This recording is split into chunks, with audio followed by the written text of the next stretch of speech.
जी, तो dear viewers, अभी आज हम cash flow, statement of cash flow का सेकंड लेसन अब डिस्कस करेंगे, जिसमें एक क्वेश्चन लिया गया है और उस क्वेश्चन को आज हम डिस्कस करते हैं सो दैट कि जब आप पेपर में हों और एग्ज़ाम में आपने इसको हैंडल कैसे करना है। ठीक है, कुछ टेक्निक्स जो अल्लाह पाक ने मेरे जहन में डाली हैं वो मैं आपसे शेयर करूँगा और इंशाल्लाह आई होप कि आपको बहुत ज़्यादा फ़ायदा होगा इन टेक्निक्स को जब आप एग्ज़ाम सिचुएशन में होंगे और वहाँ पर अप्लाई करेंगे। तो काइंडली बड़े गौर से वीडियो को एंड तक देखिएगा। ये थोड़ी सी लेंथी वीडियो होगी क्योंकि फर्स्ट वीडियो आपने देखा ऑलमोस्ट 44 मिनट्स की है और ये भी मोर और लेस उसी टाइम की होगी क्योंकि डिस्कशन में टाइम ज़्यादा लगता है। लेकिन इंशाल्लाह जब आप इसको क्वेश्चन को सॉल्व करने लगेंगे तो मुझे उम्मीद है कि विद इन 30 मिनट्स आप कंफर्टेबली इस क्वेश्चन को हैंडल कर लेंगे। तो पहले लेसन में हमने क्या क्या किया था, मैं ज़रा पहले थोड़ा सा वो आपको रीकैप दे दूं और ये स्लाइड्स इसके ऊपर वही हैं। यहाँ से मैं शुरू करता हूँ। Like it is your second lesson of international accounting standard 7, that is statement of cash flow. Quickly चलते हैं जो आपने ऑलरेडी कर लिया हुआ है। तो पहले तो हमने इसकी चीज़ें डिस्कस की, इसका फॉर्मेट क्या होगा और जो जो इसके अंदर वैल्यूज़ हमने देखनी है वो, और इसके अलावा ये किस चीज़ पे फोकस करती है, क्या फ़ायदा होता है इसका, लिक्विडिटी, एफिशिएंसी, और ये चीज़ें आपने डिस्कस की। फिर हमने बात की स्टेटमेंट का, मैंने एक डायग्राम बनाई जिससे आपको कॉन्सेप्ट समझाने की कोशिश की कि जो आपकी कैश फ्लो है वो बेसिकली एक कंटेनर टाइप है कि आपने किसी ख़ास 3 एक्टिविटीज़ थी, कैश आ रहा है उस और कैश उस एक्टिविटी के ज़रिए जा भी रहा है, तो नेट कैश इधर ठहर जाएगा। फिर इसी तरह इन्वेस्टिंग है, फाइनेंसिंग है, एंड पे आपने देखा नेट जो इंक्रीज डिक्रीज है उसमें ओपनिंग को एडजस्ट करेंगे तो क्लोजिंग बैलेंस आपके पास आ जाएगा। और ऑपरेटिंग एक्टिविटी हम कैसे क्या क्या चीज़ें बीच में करते हैं आज हम इस वीडियो के अंदर और प्रैक्टिकली करेंगे। तो ये ऑपरेटिंग एक्टिविटी, फिर फाइनेंसिंग एक्टिविटी को कैसे डील करना है, ये थोड़ी सी टेक्निकल है लेकिन बेसिक कॉन्सेप्ट सेम है और वो हर एसेट के ऊपर वही अप्लाई होगा टाइम एंड अगेन। सॉरी।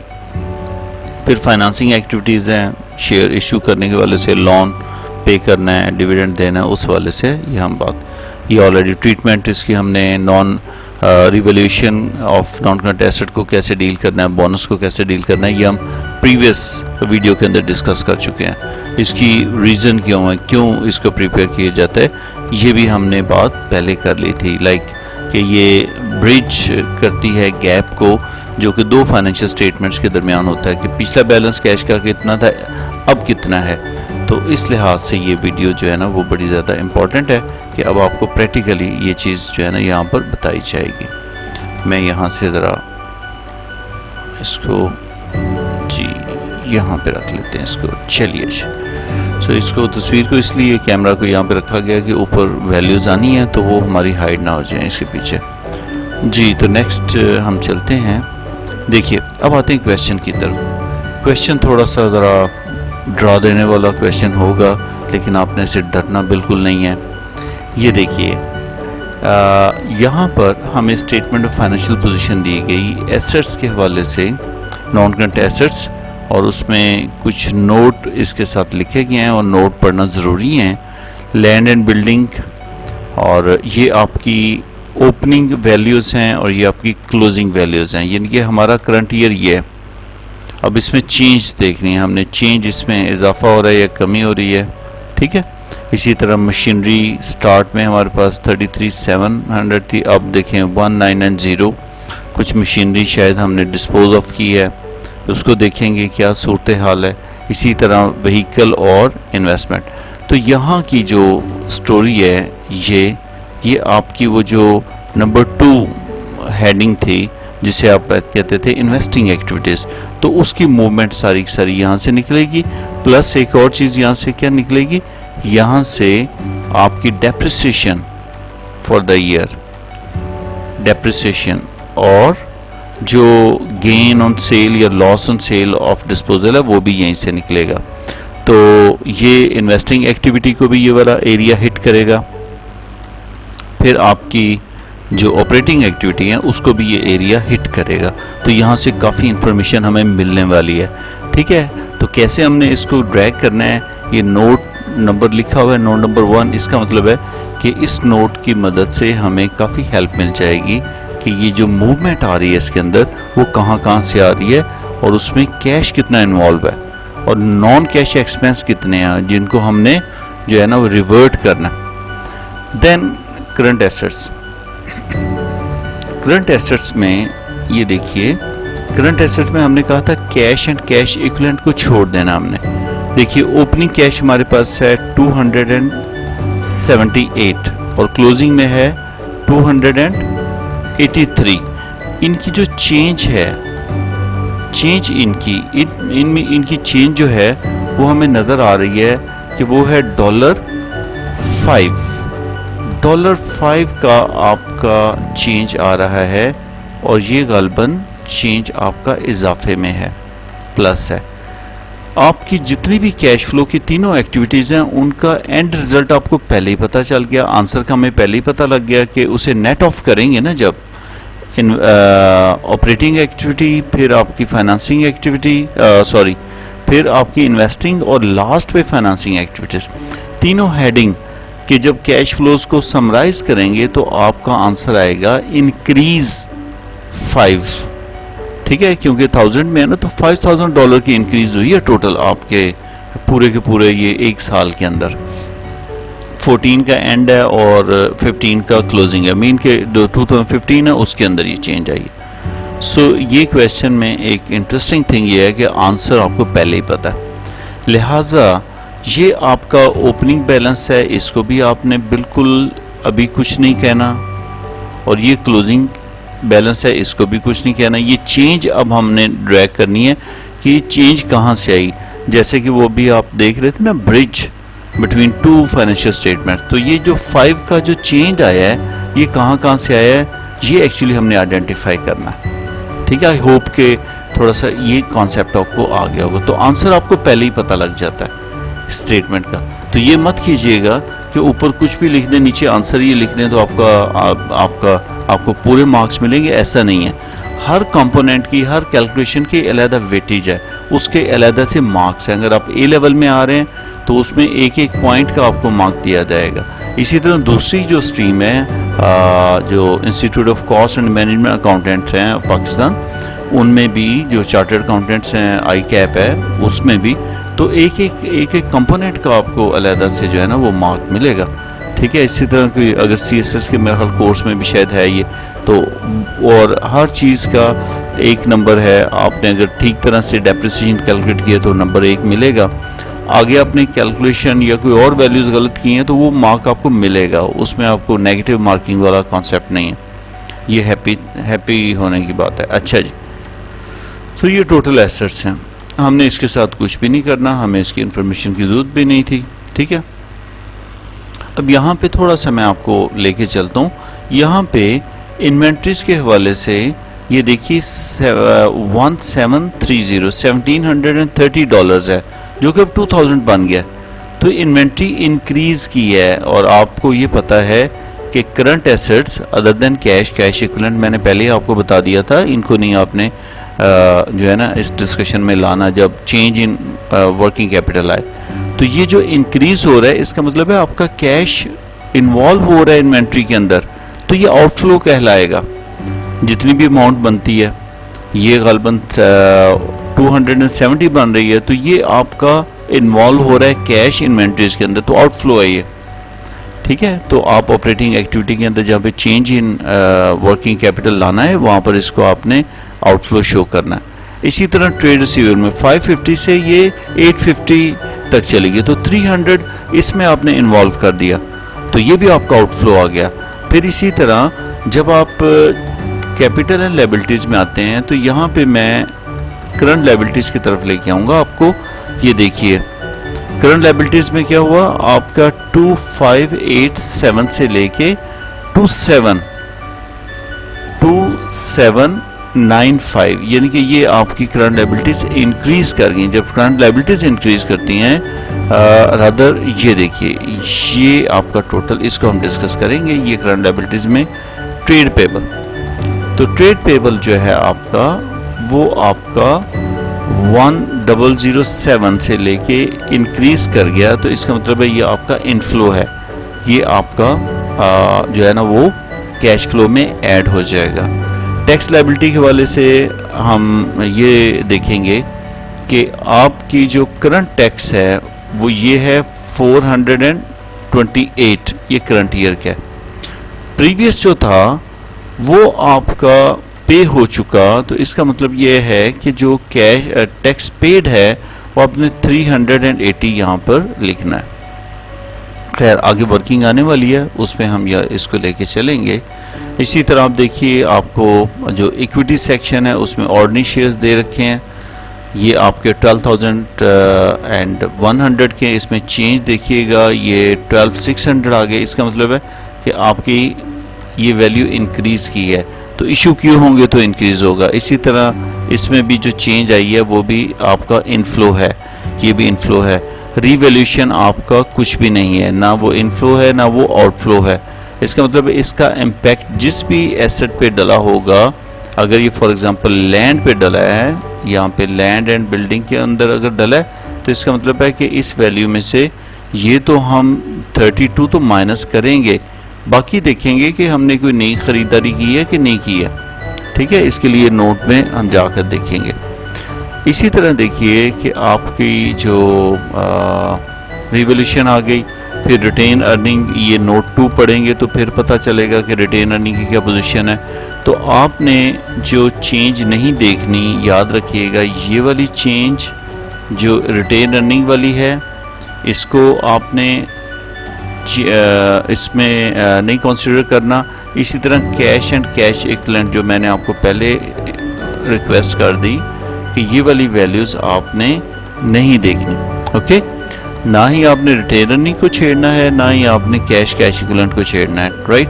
क्योंकि रिटेन अर्निंग को हम लेके चल रहे हैं profit before interest and tax से, ऑलराइट। और ये जो आपका कैश एंड कैश इक्विवेलेंट है, इसको हम बिल्कुल एंड पे जब हम $5,000 की चेंज निकाल लेंगे, कैलकुलेट कर लेंगे, उसके बाद उसे एडलेस करना है।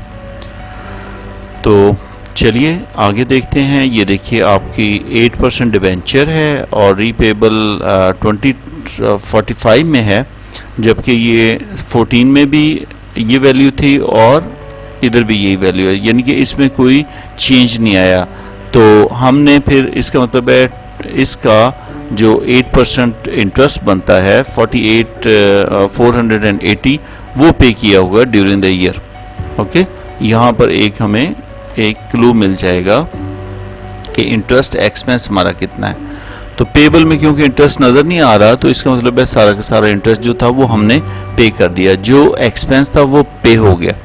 जबकि मैंने आपको ये पहले कहा था कि इंटरेस्ट एक्सपेंस को आपने नहीं छेड़ना, आपने क्या करना है, जो इंटरेस्ट पेड है वो माइनस करना, राइट जी। सो अच्छा, आगे फिर आपकी जो है ना ये टोटल लायबिलिटीज आ गई, ये हो गया।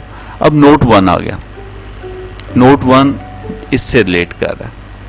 अब ये देखिए, लैंड एंड बिल्डिंग के हवाले से उन्होंने बताया कि 14 और 15 में ये पोजीशन थी कि 14 में हमारी कॉस्ट इतनी थी और 15 में कॉस्ट ये आ गई। तो इसका जो चेंज है वो परचेज ऑफ लैंड है। इसका मतलब है ये जो चेंज आया, जो इंक्रीज किया एसेट, वो आपने खरीदारी की है, तो ये आपका आउटफ्लो है, आउटफ्लो। इसे मैं OF लिख लेता हूँ अपनी आसानी के लिए, आउटफ्लो मीन कि कैश हमारे पास से चला गया। रिवैल्यूएशन तो नॉट एप्लीकेबल है, ये तो बिल्कुल हमने बीच में नहीं लाना। तो टोटल आपकी जो डेप्रिसिएशन इन्होंने पहले की वो 9600 थी, जबकि अब डेप्रिसिएशन का अकोमोलेटेड का ये बैलेंस आ गया है। तो डेप्रिसिएशन एक्सपेंस आपको पता है ऐड बैक होता है, ये इनफ्लो के तौर पे आता है, क्योंकि इसको आपने प्रॉफिट में से लेस किया होता है, लेकिन कैश हम किसी को पे नहीं करते, तो लिहाजा ये इनफ्लो है। IF लिख लेते हैं, इनफ्लो, I.F इनफ्लो, वो ओ डॉट एफ है, वो आउटफ्लो है, ठीक है। तो ये इसकी कैरिंग अमाउंट ये उन्होंने बना दी, ये कैरिंग अमाउंट ये है, ठीक है, राइट। तो ये हमारे पास जो है ना वो लैंड से रिलेटेड ये मामला आ गया। इसी तरह नेक्स्ट एसेट आपका नॉन करेंट एसेट जो है वो है मशीनरी, और उसके बाद है व्हीकल। मशीनरी के वाले से ये इंफॉर्मेशन हमारे पास गिवन है कि कॉस्ट स्टार्ट की गिवन है, ये नहीं गिवन थी, हमें ये मालूम करनी है। इसी तरह डेप्रिसिएशन स्टार्ट की गिवन थी, ये गिवन नहीं थी, और एंड पे हमारे पास जो कैरिंग वैल्यू है वो हमारे पास ओपनिंग गिवन है, क्लोजिंग गिवन है। तो हमने सारा का सारा ये तीनों की तीनों इन्फॉर्मेशन हमने फाइंड आउट करनी है। तो कोई ना कोई हिंट ज़रूर दिया होगा जिससे हमें ये चीज़ें सारी सारी मालूम हो जाएंगी। ये नीचे मुझे मशीनरी का नाम भी नज़र आ रहा है, तो कुछ है जो हम जिससे हम मालूम कर लेंगे।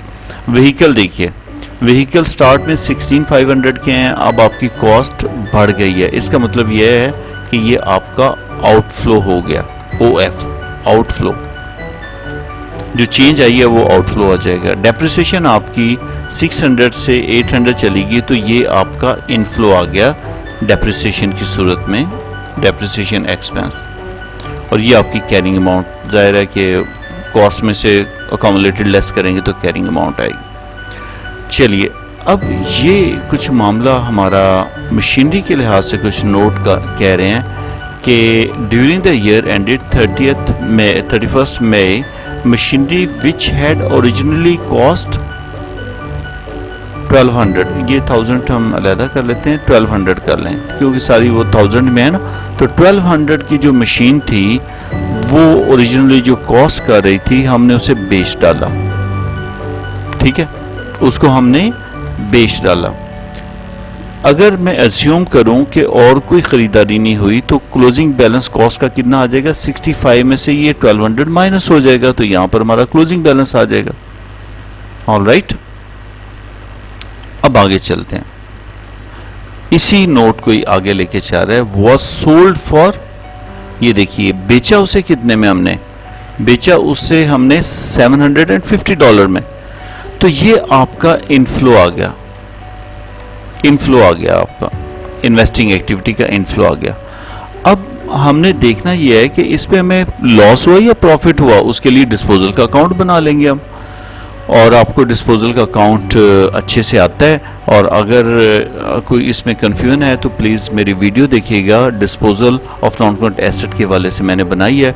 बहुत ही सिंपल कैलकुलेशन है, कोई रॉकेट साइंस नहीं है, ठीक है। ये एक मेरे बॉस कहा करते थे, यार ये तो कोई रॉकेट साइंस नहीं है, तो उन्हीं से मैंने ये जो है ना वो ऑन किया। अच्छा जी, depreciation charges charge on this machinery up to 31st March, ये देखिए डेप्रिसिएशन भी बता दी। डेप्रिसिएशन कितनी है, 480 इसकी अभी तक की, right. So book value easily निकल आएगी। यहाँ पर आप देखिए ये मशीनरी का ये डिस्पोजल अकाउंट बना खड़ा है, इस पे से आप गेन और लॉस हम मालूम कर लेते हैं। कॉस्ट आपको पता है राइट साइड पे आती है, ये कॉस्ट है उसकी, कितने का वो एसेट था, राइट। कॉस्ट इसके डेबिट में आ जाएगी और इधर क्रेडिट में आ जाएगी, और इसका ओपनिंग बैलेंस 65 आ गया था हमारे पास। और इसकी जो डेप्रिसिएशन थी अकोमोलेटेड, ये अकोमोलेटेड डेप्रिसिएशन है, अकोमोलेटेड डेप्रिसिएशन या प्रोविजन फॉर डेप्रिसिएशन। इस पर डेप्रिसिएशन ये उन्होंने बता दी थी कितनी, $480। ये देखिए ये सारी डेप्रिसिएशन आ गई इधर, सॉरी ये डेप्रिसिएशन आ गई 480। तो बैंक जो आएगा बैंक के डेबिट में, और ये वाला बैंक है, इधर बैंक लिख लेते हैं हम, बैंक ये इनफ्लो है ना आपका, ठीक है, कैश इनफ्लो। तो ये आपके पास बैंक आ गया। तो बैंक वाली साइड अगर एक्सीड कर जाए तो आपको ये वाला हो गया gain, gain on disposal, on disposal. ये आपने अपने प्रॉफिट में ऐड किया होगा। तो हमने ये कहा था जो प्रॉफिट बिफोर ऑपरेटिंग एक्टिविटी को जब हम लेके चलेंगे तो उसमें से जो इन्वेस्टिंग एक्टिविटी वाला मामला जो इन्वेस्टिंग एक्टिविटी वाला मामला होगा उसमें डेप्रिसिएशन को भी रिवर्ट कर लेंगे, उसका लॉस या गेन उसको भी रिवर्ट कर लेंगे। गेन उसमें ऐड हुआ होगा ना, तो उसको हमने वहां से माइनस कर लें। 30 देखिएगा वो माइनस हुआ होगा जो आप कैश फ्लो स्टेटमेंट बनाएंगे। अब मैं मशीनरी की बाकी वैल्यूज की तरफ आता हूँ। आगे वो कह रहे हैं कि ये नोट यहाँ तक ख़त्म हो गया। There was no disposal of land and building और व्हीकल पे बाद में आते हैं, पहले मशीनरी को क्लोज करते हैं। यहाँ पे मशीनरी की इंफॉर्मेशन को ख़त्म करते हैं। मशीनरी देखिए ओपनिंग बैलेंस हमारा जो है ना वो 65 था। ये देखिए ओपनिंग बैलेंस कितना था, ये 65, और हमने इसमें से 700 एंड इसमें से हमने कितनी वैल्यू निकाल दी, ये देखिए 1200 की वैल्यू हमने 1200 वाली कॉस्ट जो है वो हमने इसमें से माइनस करनी है। तो 65 में से 12 माइनस करें तो बाकी आपका कितना रह गया 53। तो यहाँ पे आपका जो ये रिक्वायरमेंट है, एक नंबर इसका होगा वहाँ पर, वो आप कर लेंगे। ये देखिए ये 53 आ गया, राइट। इसी तरह डेप्रिसिएशन जो है आपकी ये 3136 है, और अब ये देखिए कि डेप्रिसिएशन आपकी 3136 ये आ गई, राइट, और 450 ये आपका निकल गया, ठीक है। और इसके बाद आपकी जो कैरिंग वैल्यू है मशीन की जो कैरिंग वैल्यू है उसमें 63 में से आप अपनी डेप्रिसिएशन जब आप माइनस करेंगे तो आपके पास रिमेनिंग बैलेंस ये रह जाएगा जो कि हमें गिवन था यहाँ पर।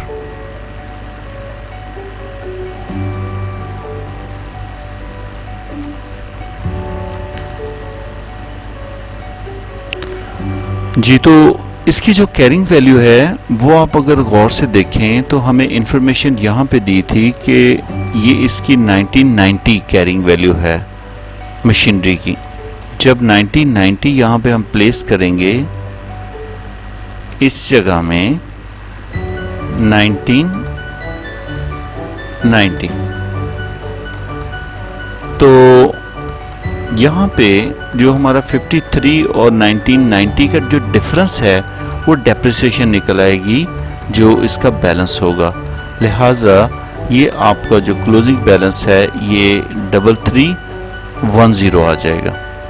जब हम क्लोजिंग बैलेंस यहाँ पे कैरी डाउन बैलेंस प्रोविजन का डालेंगे जो कि आगे ब्रॉड डाउन बनेगा नेक्स्ट ईयर का, तो ये आपकी जो वैल्यू है 660, ये depreciation charge for the year आ जाएगी, राइट।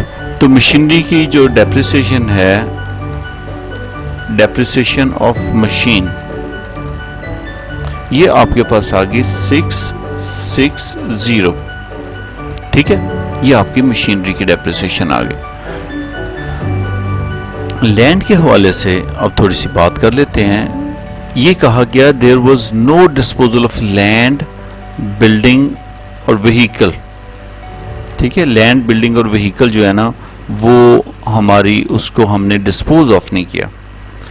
तो लैंड के लिए देखिए कि आपका जो ओपनिंग बैलेंस है लैंड का ये गिवन है, क्लोजिंग अब आपका ये बन गया। लैंड के ऊपर तो आपको पता है डेप्रिसिएशन होती है, लेकिन बिल्डिंग और लैंड को क्लब किया जाए तो बिल्डिंग के ऊपर डेप्रिसिएशन बेसिकली आती है। तो आपके पास 23,7 और ये कुछ यहाँ पर इन्होंने दे भी दिया हुआ है। तो कॉस्ट अब ये बन गई, ये आपके ये आ गई कॉस्ट। ये तो कैरिंग वैल्यू दी हुई है ना, यही देखिए ये 23 वाली कैरिंग वैल्यू, ये अगर ये देखिए ये कैरिंग वैल्यू आ गई आपकी, ठीक है। तो कैरिंग वैल्यू ये आ गई आपकी, जबकि आपकी ओपनिंग वैल्यू ये थी। इसमें आपने रिवैल्यूएशन ये जो है ना कॉस्ट भी उन्होंने बता दी कि हमारी कॉस्ट ये बन गई है, रिवैल्यूएशन भी डाल दिया और डेप्रिसिएशन भी उन्होंने डाल दी। पुरानी डेप्रिसिएशन भी है, आपकी डेप्रिसिएशन भी है। तो इसका जो डेप्रिसिएशन का अकोमोलेटेड का फ़र्क है वो आपकी डेप्रिसिएशन फॉर द ईयर आ जाएगी, ठीक है। इसका लेजर अकाउंट देखिए। अब ओपनिंग बैलेंस देखिएगा 27,815, 27,815, ये देखिए ये ओपनिंग बैलेंस ये आ गया आपको। ये क्लोजिंग बैलेंस आप क्लोजिंग में प्लेस कर दें, ये रिवैल्यूएशन की वजह से इसमें इजाफा हुआ। बाकी जो डिफरेंस है ये कहाँ से आया, ये बेसिकली आपने बॉट किया है या आपने परचेज किया है, ठीक है। ये आपका जो मिसिंग फिगर थी ये आपका कैश आउट हुआ है। देखिए ये कैश फ्लो की अगर बात करें, कैश आउट हुआ है। अब डेप्रिसिएशन पे आते हैं, ओपनिंग बैलेंस ये आ गया आपका, ठीक है। यहाँ पे लाइन लगा लेते हैं, ये क्लोजिंग बैलेंस वो उन्होंने बताया हुआ था 10,250, ये देखिए 10,250 ये गिवन है, राइट। इसको आपने अकाउंट को जब क्लोज किया, बैलेंस किया, तो मिसिंग वैल्यू के अंदर आपकी depreciation expense for the year है। तो ये आपका डेप्रिसिएशन है, depreciation on building that is 650, right. तीसरी और इम्पॉर्टेंट चीज़ रहेगी आपकी व्हीकल के लिए सूरत हाल कुछ ऐसे थी कि व्हीकल के लिए ओपनिंग कॉस्ट बता रखी थी और क्लोजिंग कॉस्ट ज़्यादा है। मेन कि आपने जो डिफरेंस है वो परचेज किया, तो इसका टी काउंट देखिएगा ज़रा, हम बनाते हैं। ये देखिए ओपनिंग बैलेंस व्हीकल का, where is vehicle, yeah, on the next page I guess, yeah, here it is। ये देखिए ये ओपनिंग आपका बैलेंस आ गया, राइट, और ये आपने क्लोजिंग बैलेंस लिख दिया जो कि नेक्स्ट ब्रॉड डाउन आ जाएगा।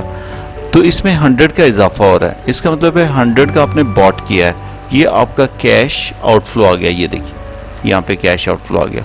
अब इसकी डेप्रिसिएशन की तरफ चलते हैं। ओपनिंग डेप्रिसिएशन गिवन थी और क्लोजिंग भी गिवन थी। ये depreciation expense for the year, ठीक है, ये इनफ्लो आ गया। यहाँ पर मैं इसको इधर लिख रहा हूँ, ये डेप्रिसिएशन है व्हीकल की, ये 200 ये आ गया।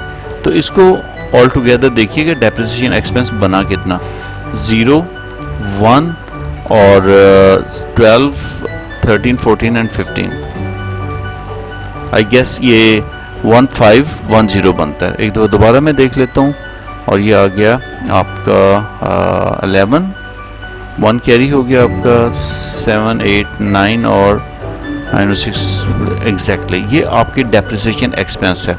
इसको आपने अपने जो ऑपरेटिंग एक्टिविटी है उसमें क्या करेंगे, जो आपका profit before interest and tax है उसमें इस डेप्रिसिएशन को ऐड करेंगे, 15, 10। अब मैं आपको लेके चलता हूँ स्ट्रेट वे आपकी जो कैश फ्लो स्टेटमेंट किस तरह बनाएंगे आप और कैसे आपने उसको बनाना है। तो डेप्रिसिएशन आपने ऐसे मालूम करनी है। अब ये सारी जो वैल्यूज़ हैं ये आपके मार्क्स हैं बेसिकली, ठीक है। अच्छा, अभी वहाँ पे जाने से पहले मैं एक और इन्फॉर्मेशन आपसे शेयर करूँगा कि ये आपके पास यहाँ तक क्वेश्चन हो गया कंप्लीट, ये आगे रिक्वायर्ड है, प्रीपेयर्ड आपने करना है इसको ना। ये सारी ये वाली वर्किंग है आपकी, वर्किंग आपने शो करनी होगी पेपर में, याद रखिएगा आपने वर्किंग शो करनी है वहाँ पर, राइट, कि मैंने डेप्रिसिएशन कैसे फाइंड आउट की है, ये वर्किंग के मार्क्स हैं आपके, ओके। अच्छा, अब ये देखिए यहाँ पर उन्होंने इंफॉर्मेशन जो दी थी, उन्होंने कहा था कि द समराइज इनकम स्टेटमेंट, ये थोड़ा सा काइंडली एक्सक्यूज कीजिएगा। अच्छा जी, 31 the following changes in equity statement is not being used. तो आपने चेंजेस इन इक्विटी नहीं, उन्होंने जस्ट जो है ना आपको जस्ट वो कॉलमर फॉर्म के अंदर उन्होंने बता दिया कि इतना प्रॉफिट हुआ था, उसमें हमने वो डिविडेंड वगैरह दिया, कुछ उसका एक्सट्रैक्ट उन्होंने बता दिया। ये क्या कह रहे हैं, profit for the year before tax, और हमने कहाँ पर पहुँचना है, प्रॉफिट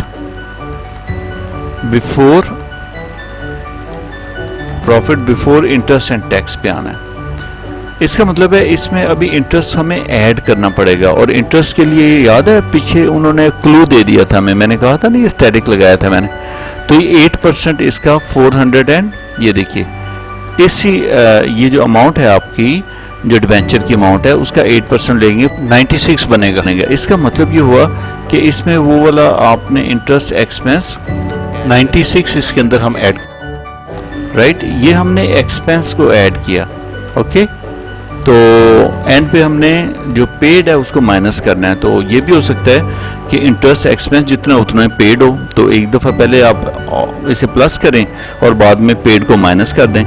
तो कई दफ़ा ऐसे होता है कि पेड और होता है और एक्सपेंस और होता है, तो वहाँ पे जो है कैश हमने, क्योंकि हम बात कर रहे हैं कैश फ्लो की, तो कैश फ्लो जितना होगा वो शो हो जाएगा, क्योंकि एक्सपेंस को ऐड बैक करेंगे, उसमें से अगर कोई आउटस्टैंडिंग है या कुछ है वो इफेक्ट ख़त्म हो जाएगा और पेड जो है ना वो आ जाएगा।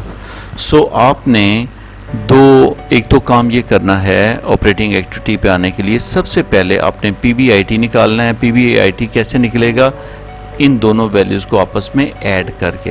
तो इन्हें अगर हम ऐड करते हैं तो ये कुछ बन जाता है 2951। ये आपका profit before interest and tax बन गया। तो इसमें सबसे पहला जो काम करना है आपने, ये डेप्रिसिएशन को ऐड बैक करना है, इन दोनों को आपने ऐड करना है यहाँ पर। फिर उसके बाद बाकी चीज़ें जो है ना वो टैक्सेशन देखिएगा 420 है, और उन्होंने टैक्स एक्सपेंस जो है वो नहीं, टैक्स पेड आएगा। तो ये वाली तो liability as it is stand कर गई, ये टैक्स वाली 420, ये देखिए ये यहाँ पर टैक्स की लायबिलिटी ये 420 मैंने कहा था, ये तो एज इट इज स्टैंड कर रही है, ये तो पे हुई नहीं है। पे फिर क्या हुआ होगा? पे हुआ होगा 380 आपका टैक्स पेड है। तो इंटरेस्ट एंड टैक्स ये दोनों आपको पता है कि वर्किंग कैपिटल की चेंजेस के बाद हम उधर एडजस्ट करते हैं। ये देखिए मैं अब स्ट्रेट वे अब आ रहा हूँ यहाँ पर, ये देखिए अब आपका प्रॉफिट यहाँ पे कैश फ्लो यूज्ड, ये ऑपरेटिंग एक्टिविटी बस लिख लें, ये मेरा ख्याल है ये हेडिंग की भी खास जरूरत नहीं है, आप cash flow from operating activity लिख लेंगे, ठीक है।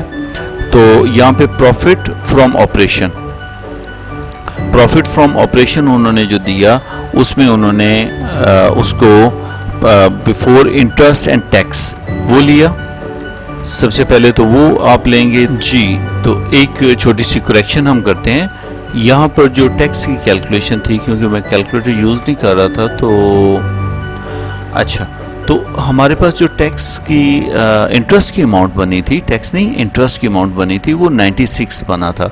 तो 96 में आपने जो प्रॉफिट बिफोर टैक्स है उसको ऐड बैक किया, तो 1208 ये आपके पास देखिएगा कैश फ्लो के अंदर ये आ जाएगा। तो इन्होंने इनको जो profit before interest and tax ये ले लिया सबसे पहले।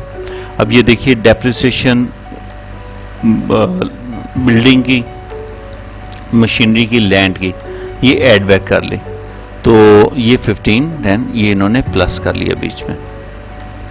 फिर उसके बाद इन्होंने जो profit on disposal of machinery था, क्योंकि इसका ताल्लुक इस कैटेगरी से नहीं था, ये इन्वेस्टिंग एक्टिविटी वाला मामला था, लिहाजा उसको उस गेन को इन्होंने यहाँ से माइनस कर लिया।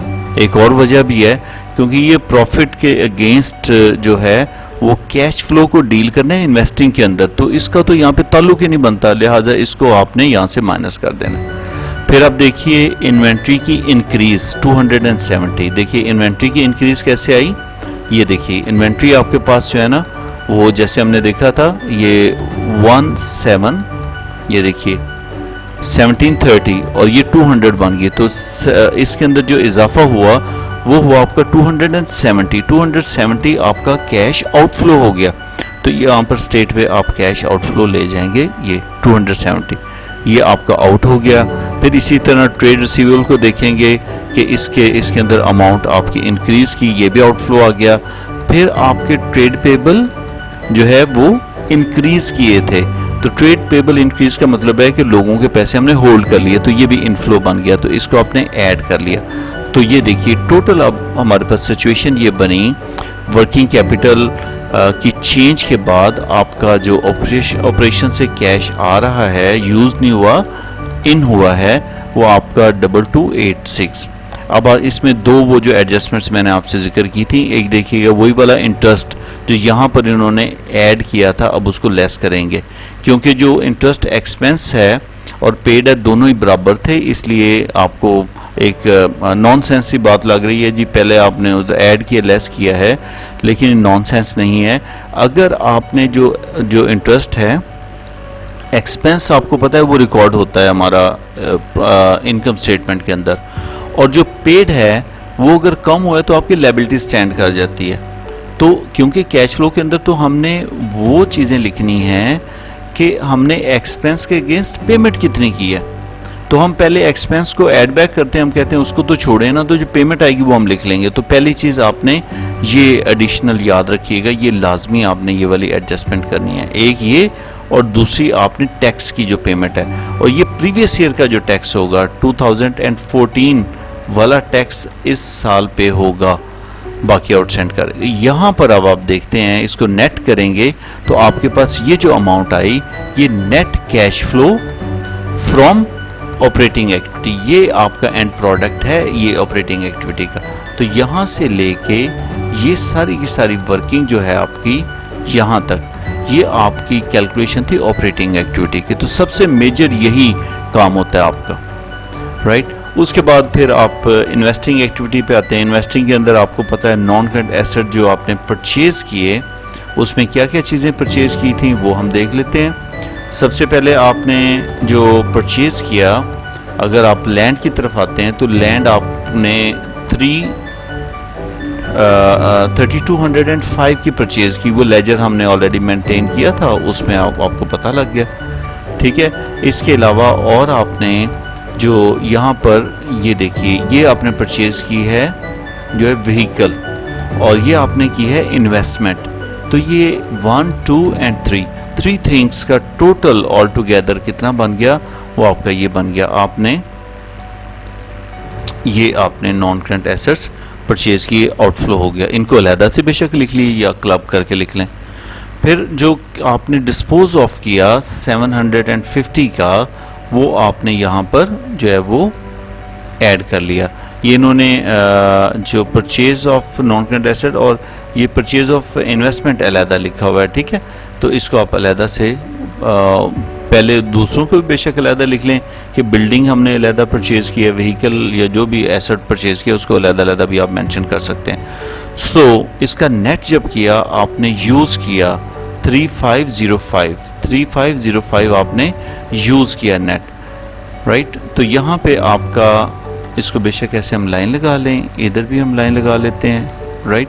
और फिर आप आ जाएँ फाइनेंसिंग एक्टिविटीज़ के ऊपर। तो कैपिटल आप देखिए कि कैपिटल को जब हम ये इंफॉर्मेशन अपनी देखते हैं तो आपके पास कैपिटल था स्टार्ट में ये, और उसके बाद आपका बन गया ये, तो ये इंक्रीज हुआ तो इनफ्लो। इसी तरह प्रीमियम में कम पैसे पड़े थे, अब ज़्यादा। इसका मतलब जो हमने ड्यूरिंग द ईयर जो हमने इनको इशू किया है वो प्रीमियम पर किया है, तो इसमें जो इजाफा है उसका डिफरेंस आप कैलकुलेट करेंगे तो आपके पास जो है ना वो इस तरह से कुछ आएगा कि 2000 के आपके शेयर इशू हुए, वो आपने प्लस कर लिया, और इसके अलावा और प्लस आपका प्रीमियम, दोनों को मिला के इन्होंने लिखा हुआ। आप अलग-अलग भी लिख सकते हैं, प्रीमियम के लिए अलग और उसके लिए अलग। और देन आपने जो डिविडेंड पेड किया, ये याद रखिएगा, ये डिविडेंड पेड यहाँ पर ही लिखेंगे आप। तो डिविडेंड जो पे किया वो आपने इसको यहाँ पे, इसे नेट करेंगे 1700 आपका जो है ना वो इनफ्लो हुआ है। तो दिस वैल्यू, इसे मैं ए कह देता हूँ, इसे मैं बी कह देता हूँ, और इसे मैं सी कह देता हूँ, ठीक है। तो आपने ये वाली जो वैल्यू है ये क्या है, ए प्लस बी प्लस सी।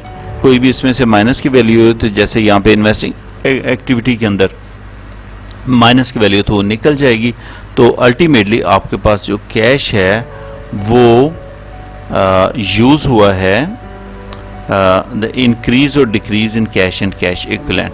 तो यहाँ पर जो है ना वो डिक्रीज नज़र आ रहा है, जबकि cash and cash equivalent in the beginning में आपका ये ये माइनस में लिखा हुआ है, ये इंक्रीज हो रहा है, डिक्रीज नहीं है, राइट। तो इंक्रीज है, डिक्रीज नहीं है ये।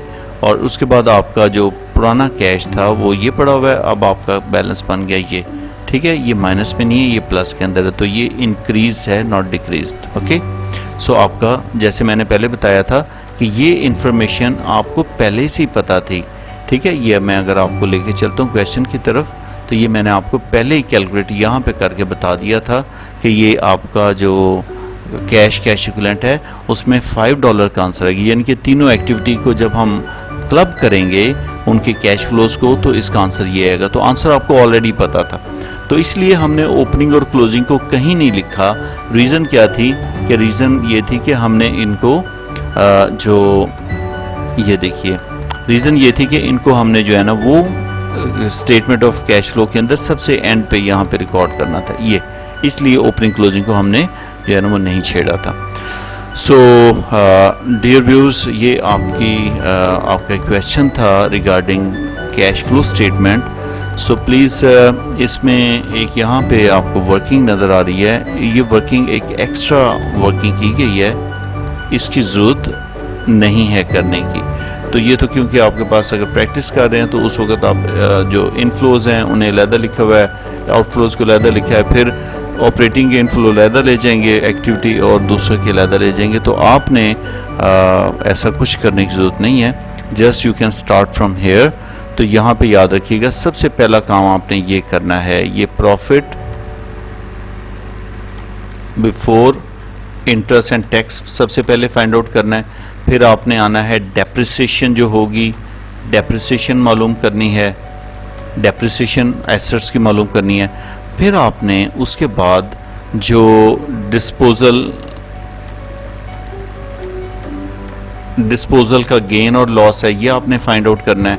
और उसके बाद फिर आपने क्या करना है, जो आपकी वर्किंग कैपिटल की चेंज है, ये तकरीबन 3 या 4 चीज़ें बनेंगी। चेंज इन, ये मैं डेल्टा लिख दूं इधर, ये डेल्टा मैंने लिखा है, चेंज इन वर्किंग कैपिटल, ये आपने फाइंड आउट करना है। तो पहली चीज़ ये आ गई, दूसरा स्टेप आपने ये करना है, तीसरा स्टेप आपने ये करना है डिस्पोजल वाला, चौथा स्टेप आपने चेंज इन वर्किंग कैपिटल। और वर्किंग कैपिटल की चेंज के अंदर मैंने आपको जैसे कि पहले लेसन में भी रिक्वेस्ट की कि आपने कैश एंड कैश इक्विवेलेंट को नहीं छेड़ना, उसको नहीं लेना आपने, ठीक है। जब ये 4 चीज़ें कर लेंगे तो 5वें नंबर पे याद रखिएगा ये वाली 2 आपने एडजस्टमेंट जो है ना, ये 2 एडजस्टमेंट कौन सी, एक इंटरेस्ट की और दूसरी टैक्स की, ये आपने बाद में करनी। ये पेड वाला लेना है, ठीक है, पेड। तो ये आपकी यानी कि ये 5वीं चीज़ बन गई। तो 5 चीज़ें आप करेंगे तब आपके पास एक आंसर आएगा, और एक क्या चीज़ है, cash flow from operating activity. तो 5 स्टेप याद रखने हैं। Profit before interest and tax आपने अलहदा मालूम करना है, और उसके बाद आपने डेप्रिसिएशन, फिर डिस्पोजल का गेन है या लॉस है वो आपने देखना, उसको एडजस्ट करना है। फिर वर्किंग कैपिटल की चेंज, उसमें ज़्यादातर 3 ही होगा, इन्वेंट्री का इंक्रीज डिक्रीज होगा, ट्रेड रिसीवेबल का इंक्रीज डिक्रीज होगा, ट्रेड पेबल का इंक्रीज डिक्रीज होगा।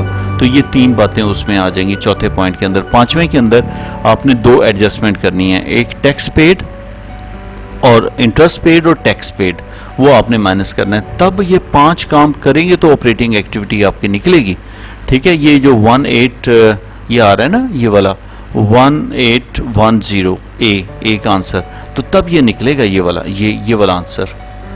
फिर आपने वो क्योंकि पीछे लेजर्स वर्किंग आपने बना ली हुई है कि क्या करंट एसेट पे कितना पैसा लगाया और कितना आपने करंट एसेट को बेच के पैसा आया, और करंट एसेट को नॉन करंट एसेट को बेच के पैसा आया, और नॉन करंट एसेट को ख़रीद के पैसा गया, वो कैश आपने जो है ना नेट कर लेना। तो ये बी का आंसर आ जाएगा, राइट। ये लेजर लाजमी आपको बनाने पड़ेंगे। टी काउंट के ऊपर ग्रिप अपनी मजबूत करें, और अगर टी काउंट की ग्रिप आपकी मजबूत हो जाती है तो इंशाल्लाह आप अकाउंटिंग के अंदर जो है ना कहीं भी मार नहीं खाएंगे।